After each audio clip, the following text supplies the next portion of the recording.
presented by Jack Daniel's Tennessee Honey. Whether you're joining us live right now on NBA TV or watching later on YouTube, we're very happy to have you. I'm Jay Skeets, and alongside me, as always, that's Tess Mellis. Happy game day. And to his right, it's the international man of mystery, taking it to the max. That's Lee Ellis. Friend. Lily. Lily, all right, on tonight's show, Charles Barkley will join us live from Cleveland. Trey Kirby will join us live from Cleveland. Oprah will join us live from Cleveland. Two of those three things were true. But first, let's get you ready for Game 4 of the NBA Finals. I've got some true or false questions for you boys.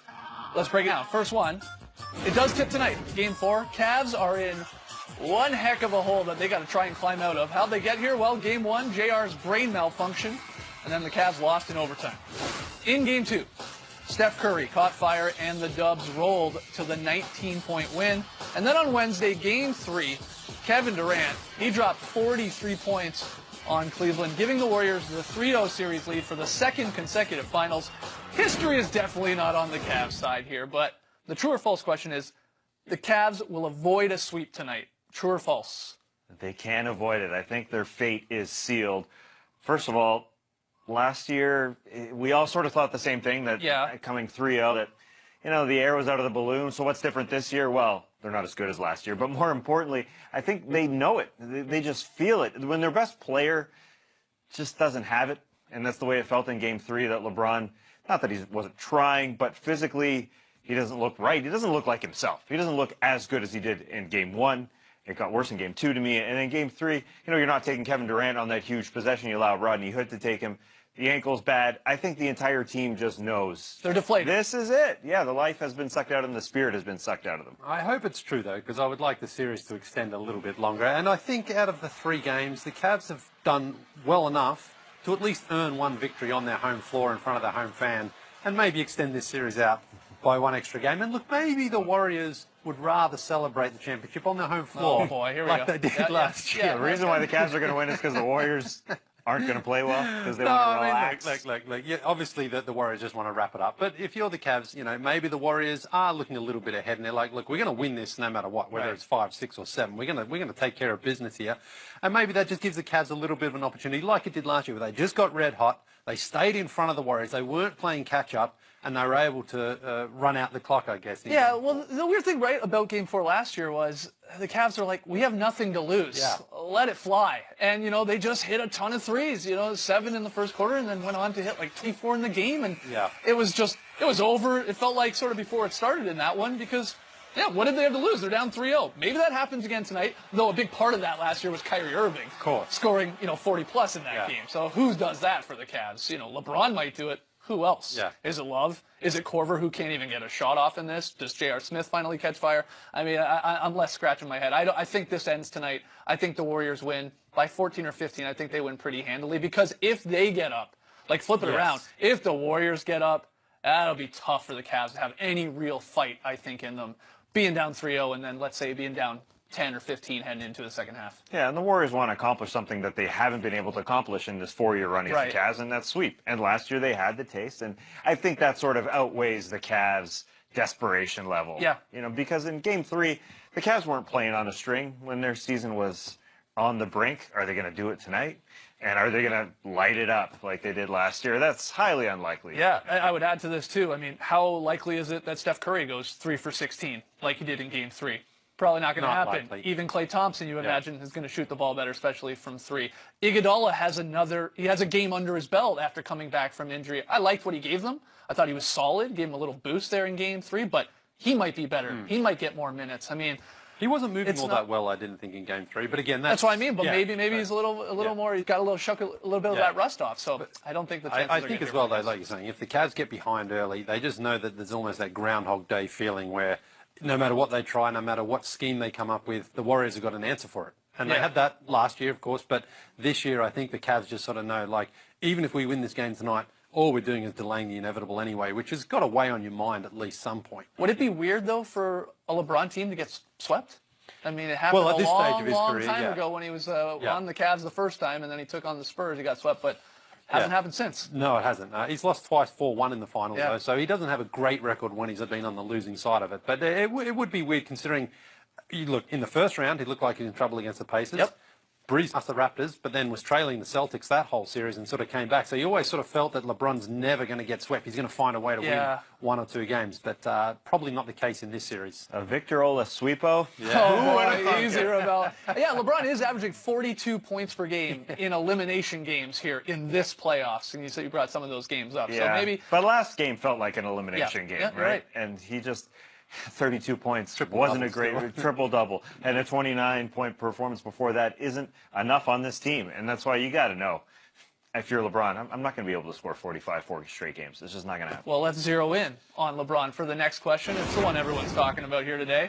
Assuming that this series is over, be it tonight or maybe Monday, what does it mean for the future of LeBron? We all know the list of potential destinations: Rockets, Sixers, Lakers, and on and on and on. Or maybe he stays in Cleveland. True or false? LeBron is going to leave Cleveland for the second time again. What do you got? True or false? False. False. I'm going false. Yeah. Interesting. But I'm also saying that because I don't think LeBron's decided what he's doing yet. I think he needs to wait and see what happens after free agency starts, to see what Dan Gilbert and the Cavs management have got up their sleeve to try to get help there for that team. But I truly think LeBron is going to evaluate all his options and say, I want to be on a team that can definitely win the championship next year. And maybe that's Houston. Maybe that's the Golden State. I mean, if he absolutely wants a championship, go to the Golden State Warriors. Like that's his guarantee. There, but obviously, I don't think he wants to do that. So he has to evaluate. Is it Philadelphia or Boston? Or maybe it is just Cleveland. Maybe Dan Gilbert and Kobe Altman there can figure out something to get him better help. Because I believe if he gets All-Star or All-NBA help in Cleveland, I think he would prefer to stay there, in my opinion. Yeah, I would guess that he is leaving for 2 reasons. He needs his roster around him to be good. He needs his roster to be better. And second, he's going to be 34 next season. So those 2 things combined lead me to believe that he would leave unless a star comes to Cleveland. Because maybe if he was 30, he could say, all right, I can wait this out 1 year, see what we do at the All-Star break or the trade deadline next year and see if we get some players coming in. Because it's like he said at the press conference after Game 3, you look over at the Warriors, and that's how they retooled, or why they retooled, to get Kevin Durant. He can have a great night because Steph and Clay are having a bad night, and they can still win. He needs that around him. He realizes that. That's the only way he's going to beat the Warriors. So if the Cavs are going to be that good, they need another guy to come in, whether it's DeMarcus Cousins, Paul George, Chris Paul. Those are the big names. I think you would literally need one of those 3 to come in, and you would have to do some serious salary cap gymnastics to get one of those guys to come. So that's a serious task for Kobe Altman. You're right, because that's a big part of it here, right? LeBron has not been known to say, I'll take a pay cut. Pay me my money. I'm worth it, as we've seen here. So that makes things a lot more complicated, either in a sign-and-trade type deal, who's coming back, and if you're doing something like the Chris Paul from the Clippers there to the Rockets. I think it's interesting. It's just, we have no idea. It's fun to speculate because you can look at all these teams, and you go, or we come up with the ideas of why he would go there. Well, he'd go to the Lakers because of Magic Johnson and Hollywood. He wants to be a billionaire, so that makes sense. He'll go to the Rockets because he's friends with Chris Paul, and maybe that's his best chance to take down the Warriors. He'd go to the Sixers because they're the young squad, and he could chill out a little bit. He stays in the East. Like, you can go on and on and on. You can talk yourself into a lot of these destinations for whatever reason we think. But it's ultimately going to come down to what he thinks and his team thinks, right? Can you imagine if he does join the Warriors, though? That would there is no... See, that one is insane to me. But that, to me, guarantees a championship for him. If that's really what he wants, there it is, right there for him. But you do not want that. No, I don't want that. I don't want that. But I'm just saying, like, he's at the point of his career where he doesn't want to come second again. But the only thing I disagree with that is, he wants a title, but he doesn't want to, like, tarnish his legacy. And that does. His legacy, for some people, can never be Michael's anyway. So he just wants to stockpile championships. I hope that doesn't happen, but we'll find out. We may not even leave. He may not even leave. We got a while to figure that out. Finals isn't even over. Neither is this show. When we come back, Hall of Famer Charles Barkley joins us live from Cleveland. Don't go anywhere. This will be a blast. Welcome back to the Starters, where we're happy to bring in live from Cleveland Hall of Famer Charles Barkley. Chuck, appreciate you joining us tonight. No problem, man. Thanks for having me. We're going to get into the finals here in a second, but first things first, the question that we all want to know the answer to: how was the Turner Rap Party last night? The Turner Rap Party was fantastic. Shout out to all the young ladies who put the party on. I just think it's great for all the people who work so hard. You guys know, as on-air talent, we probably do the least amount of work compared to all the stuff. The people who actually work here have to do the camera people, the video people, and everything. So anytime I get a chance to go and socialize with them, I love doing it because they work their behind off.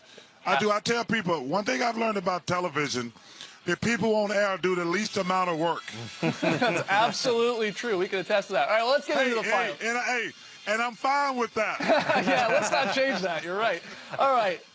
Be honest with me here. What are the Cavs' chances of avoiding a sweep tonight? What do you think, Chuck? Slim and none. Slim got shot last week. They got no chance tonight. I think they're resigned to the fact that the Warriors, it's their thing. Everybody say, well, they were down 3-0 last year. But, yeah, Kyrie was on the team, and he went crazy. And LeBron went crazy. They don't have that dynamic right now. The Warriors are the best team. I think most people knew when the Rockets and the Warriors played, that was for the championship. Yep.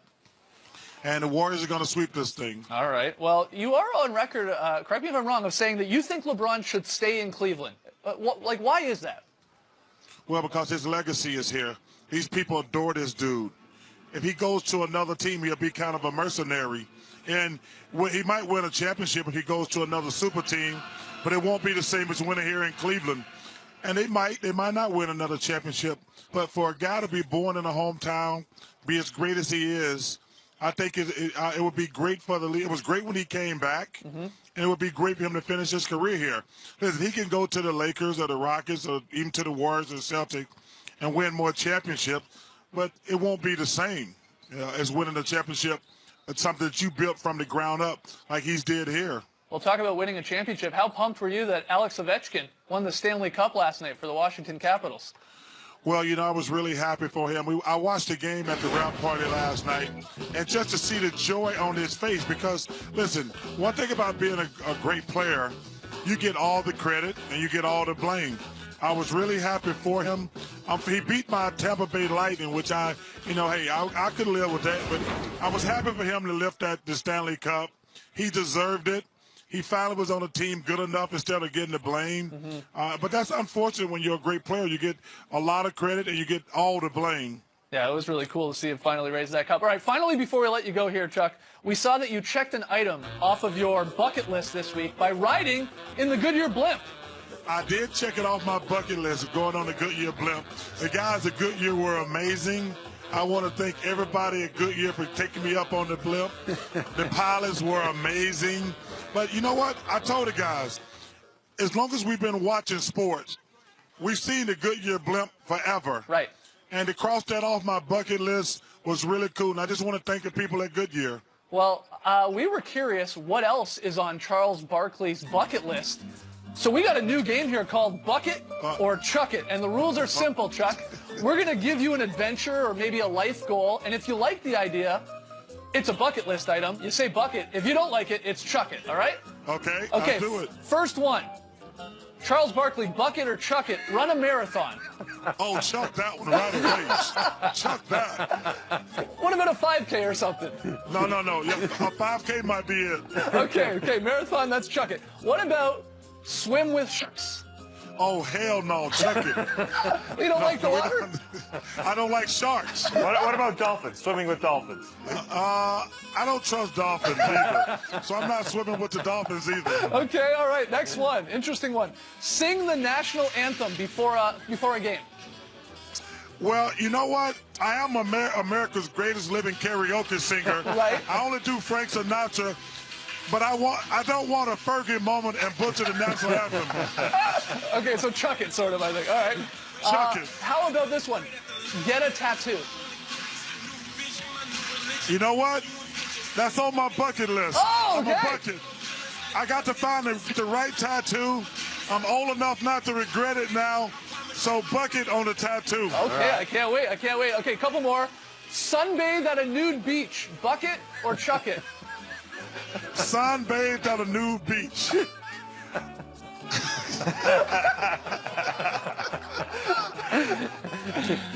Bucket. Yeah. Bucket. That's what we thought. I want to buck that. I got that. All right, here, Chuckster. Leave inside and become the 5th starter, man. Bucket or chuck it? I would love to bucket that. Yeah! I would love to bucket it. I'd love to be the 5th guy with y'all. All right. Chuckster, man, we can't thank you enough. We appreciate you coming on tonight. Enjoy Game 4 tonight. And if this does end, have a great summer, buddy. Hey, guys, keep up the great work. Thanks for having me. Appreciate it. All right, when we come back, we'll talk to TK live from Cleveland. Yeah, there he is, rocking a nice jacket. Don't go anywhere. You're watching The Starters.